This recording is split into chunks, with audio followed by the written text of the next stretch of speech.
আসসালামু আলাইকুম রহমতুল্লাহ। আজকে বিশ্ব কিডনি দিবস হিসাবে পালিত হচ্ছে। তো এই ভিডিওটি একটি সচেতনতামূলক ভিডিও হিসাবে করলাম সবার জন্য, যেটা আমি মনে করি যে সবার জন্য, অর্থাৎ যারা সাধারণ মানুষ আছেন তাদের জন্য এটা দেখা খুবই দরকারি বলে আমি মনে করছি। এবং এই ভিডিওকে বেশি বেশি শেয়ার করে সাধারণ মানুষের মধ্যে ছড়িয়ে দিলে মানুষের কিডনি সম্পর্কে সচেতনতা বাড়বে ইনশাআল্লাহ। কিডনি রোগ বর্তমান বিশ্বজুড়ে একটি গুরুতর স্বাস্থ্য সমস্যা।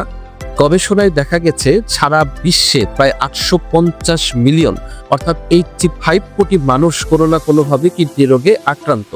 2019 সালে কিডনি রোগের কারণে প্রায় 33.1 মিলিয়ন অর্থাৎ 31 লাখ মানুষ মারা গেছে, যা কিডনি রোগকে বলা যায় যে বিশ্বের 8তম প্রধান মৃত্যুর কারণ হিসেবে বলা যায়। বাংলাদেশেও কিডনি রোগের হার উদ্বেগজনকভাবে বৃদ্ধি পাচ্ছে। বর্তমান দেশে প্রায় 2.5 কোটি অর্থাৎ 25 মিলিয়ন মানুষ কিডনি রোগে আক্রান্ত। প্রতি বছর বাংলাদেশে এই কিডনি রোগের সংখ্যা 40 থেকে 45 হাজার করে প্রতি বছর বাড়ছে, যেটা আমাদের জন্য খুবই অ্যালার্মিং একটা সিচুয়েশন বলে আমরা মনে করছি। ক্রনিক কিডনি ডিজিজে আক্রান্ত 90% মানুষই জানেন না যে তাদের কিডনি আস্তে আস্তে ধ্বংস হচ্ছে, কারণ প্রাথমিক পর্যায়ে বা স্টার্টিংয়ে কোনো রকম লক্ষণ থাকেই না।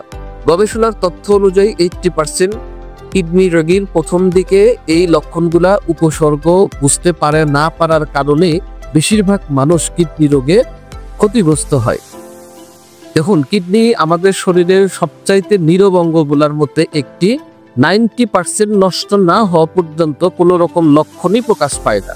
তাই কিডনি রোগকে বলা হয় একটা নীরব ঘাতক। কিন্তু সচেতনতা এবং সঠিক জীবনযাপন যদি আপনি করেন তাহলে কিডনি রোগ থেকে বেঁচে থাকা সম্ভব।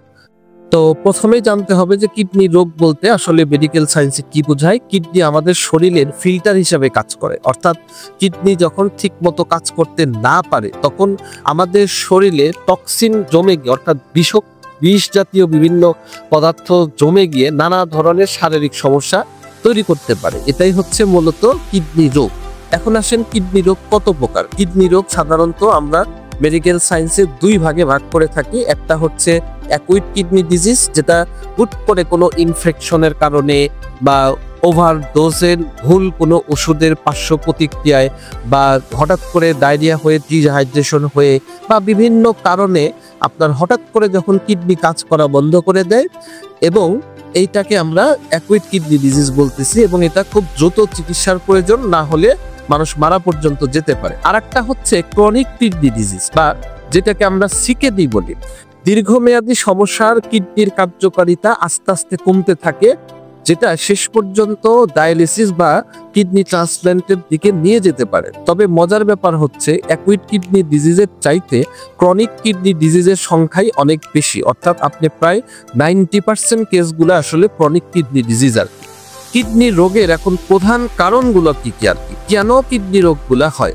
কিডনি রোগ হওয়ার পিছনে মূল কারণগুলো হচ্ছে, প্রথম নাম্বার কারণ হচ্ছে ডায়াবেটিস, তারপরে হচ্ছে উচ্চ রক্তচাপ, তারপরে বিভিন্ন ধরনের ইউটিআই ইনফেকশন বা প্রস্রাবের ইনফেকশন।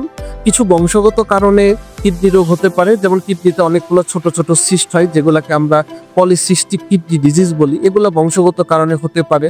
ওষুধের কিছু পার্শ্ব প্রতিক্রিয়া, অর্থাৎ অনিয়ন্ত্রিতভাবে ডাক্তারের পরামর্শ ছাড়া ব্যথানাশক ওষুধ, তারপরে হচ্ছে স্টেরয়েড জাতীয় ওষুধ, অনিয়ন্ত্রিত দীর্ঘদিন যাবত ভাবে অ্যান্টিবায়োটিক সেবন করা বা এনএসআইডি জাতীয় ড্রাগ, এগুলা অতিরিক্ত ব্যবহার করলে কিডনি ক্ষতি হতে পারে।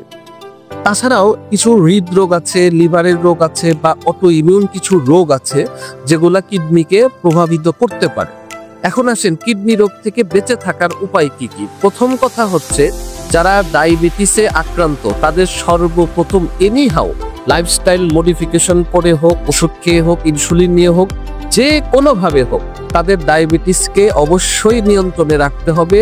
আপনার শর্করার পরিমাণ, অর্থাৎ রক্তে চিনির পরিমাণ বা ডায়াবেটিস লেভেল সবসময় লয়ের নিচে রাখতেই হবে। এবং খেয়াল রাখতে হবে যে ডায়াবেটিসের রোগীদের এই সুগার লেভেল দেখবেন যে খুব ফ্লাকচুয়েশন করে, এই 12, এই 13, এই 20, এই 8, এই 7, এটা আরো বেশি ক্ষতিকারক।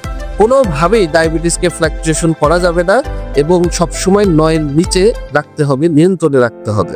আরেকটা বড় ফ্যাক্টর হচ্ছে উচ্চ রক্তচাপ নিয়ন্ত্রণ করা। যেভাবেই হোক, ওষুধ খেয়ে হোক, লাইফস্টাইল মডিফিকেশন করে হোক, একটাই কথা, উচ্চ রক্তচাপকে অবশ্যই নিয়ন্ত্রণে রাখতেই হবে। স্বাস্থ্যকর খাদ্যাভ্যাস করে তুলতে হবে, কম লবণ, কম চর্বি, কম প্রোটিনযুক্ত খাবার খেতে হবে এবং পর্যাপ্ত পরিমাণ পানি পান করতে হবে। আপনার শারীরিক উচ্চতা এবং আপনার ওজন অনুযায়ী আপনার ডাক্তারের সাথে পরামর্শ করে আপনি কতটুকু পানি খেতে হবে এটা নির্ধারণ করুন। সাধারণত আমরা প্রাপ্তবয়স্কদের জন্য আমরা 2 থেকে 3 লিটার পানি পান করতে বলি। ধূমপান, অ্যালকোহল জাতীয় খাবার এগুলাকে বন্ধ করতে হবে। নিয়মিত ব্যায়াম করে ওজনকে নিয়ন্ত্রণ রাখতে হবে এবং ওষুধের পার্শ্ব প্রতিক্রিয়া সম্পর্কে সবার আগে সতর্কতা দরকার। ব্যথানাশক ওষুধ, অতিরিক্ত স্টেরয়েড ব্যবহার এগুলাকে যতটুকু সম্ভব এড়িয়ে চলার চেষ্টা করতে হবে, অথবা যদি ব্যথার ওষুধ খেতেই হয়, স্টেরয়েড নিতেই হয়, এটা একদম মিনিমাম ডোজ, যেটা না নিলেই না, এটাকে এই পর্যায়ে নিতে হবে।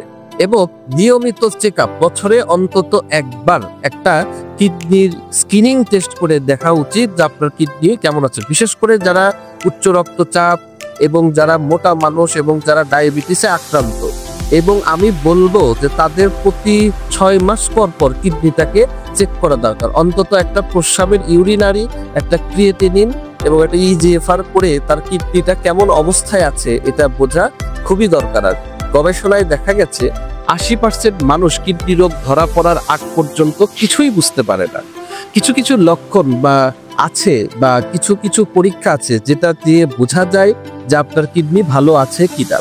তো আমি এরকম কিছু ব্যাপার আপনাদেরকে বলছি যেটা খুব মনোযোগ দিয়ে শুনলে আপনাদের উপকারে লাগবে।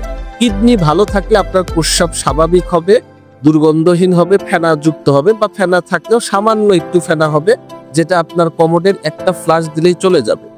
হাত পা বা মুখ কখনো ফুলে যাবে না, শরীরে খুব বেশি ক্লান্তি থাকবে না, শরীরে শক্তির কমতি হবে না, মাথা ব্যথা, মনোযোগের সমস্যা বা চুলকানি হবে না, রাতে বারবার প্রস্রাবের জন্য ঘুমও ভাঙবে না। কিন্তু যদি আপনার কিডনি খারাপ হয় তাহলে প্রস্রাবের ফেনা বা রক্ত দেখা যেতে পারে, প্রস্রাব লাল হতে পারে, পর্যাপ্ত পানি খাওয়ার পরেও আপনার প্রস্রাব হলুদ ভাব ছাড়বে না, মুখ বা পা বা চোখের নিচে ফোলা থাকবে। বিশেষ করে যার কিডনি খারাপ হচ্ছে, সকালবেলা ঘুম থেকে উঠলেই দেখবেন চোখের নিচের পাতা ফুলে যাচ্ছে, আর সারাক্ষণ ক্লান্তি লাগবে, বমি বমি ভাব থাকবে, বমির ওষুধ খাওয়ার পরেও বমি বমি ভাব যাবে না, রাত্রে বারবার বারবার বারবার প্রস্রাব করবে, সারা শরীরে চুলকানি হবে, ত্বক শুষ্ক লাগবে, শ্বাসকষ্ট হবে, খাবারে অরুচি দেখা দিবে আর কি। তো আসলে যাদের প্রস্রাবে ফেনা আছে তাদেরকে খুবই সতর্ক হতে হবে। হাতের চামড়া টেনে ধরলে যদি দ্রুত আগের জায়গায় না ফেরে তাহলে পানি ও ইলেকট্রোলাইটের সমস্যা থাকতে পারে, যেটা কিডনির বড় ঝামেলা। এবং সকালে ঘুম থেকে উঠে চোখের নিচে যদি ফোলা দেখেন তাহলে কিডনি অবশ্যই চেক করবেন। এই লক্ষণ যেগুলা বললাম এগুলা যদি আপনার মধ্যে 2 বা 3 লক্ষণ থাকে তাহলে দেরি না করে দ্রুত আপনার ডাক্তারের সাথে পরামর্শ করেন এবং ইজিএফআর, ক্রিয়েটিনিন, ইউরিন অ্যালবুমিন বা ইউরিন আরই এই টেস্টগুলা করে আপনি নিশ্চিন্ত হন। দেরি করলে 90% কিডনি নষ্ট হয়ে যেতে পারে। তাই কিডনি ব্যাপারে খুবই সচেতনতা অবলম্বন করা উচিত এবং আপনাদের সবার জন্য দোয়া করি আল্লাহ পাক সবারকে ভালো রাখুক। এই কিডনি দিবসটা সবার জন্য একটা কিডনি সচেতনতামূলক একটা দিবস হিসেবে পালন করা হোক এবং আমরা সবাই দোয়া চাই আপনাদের কাছে, আল্লাহ পাক যেন আমাদের আপনাদের কল্যাণে কাজ করার তৌফিক দান করে। আসসালামু আলাইকুম ওয়া রাহমাতুল্লাহ।